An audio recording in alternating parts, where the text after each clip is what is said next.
ప్రభువు పేరిట మీ అందరికీ నా యొక్క వందనములు. ఈ సమయమందు విస్తారముగా ప్రభువును ప్రేమించిన స్త్రీని గూర్చి తెలుసుకుందాం. మత్తయి సువార్త 26వ అధ్యాయము 6వ వచనంలో కలదు.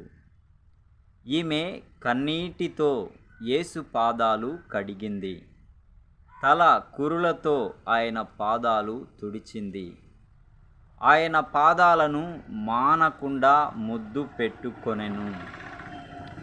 ఈమె యొక్క విస్తార పాపములు క్షమించబడెను. ఆమె మార్చబడింది. ఒకప్పుడు పాపాత్మురాలు వాస్తవమే, కానీ ఇప్పుడు కాదు.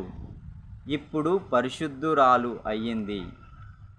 అప్పుడు ఆమెకు సమాధానము లేదు, ఇప్పుడెంతో సమాధానముతో ఉంది. క్రీస్తును పొంది క్రీస్తును ధరించుకొని వెళ్ళింది.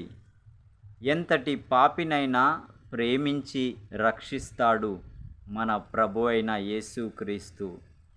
ఆ స్త్రీ ఘోరమైన పాపిగా ప్రభువు యొద్దకు వచ్చి తన పాపములను పశ్చాత్తాపముతో ఒప్పుకుంది గనుక క్షమించబడింది.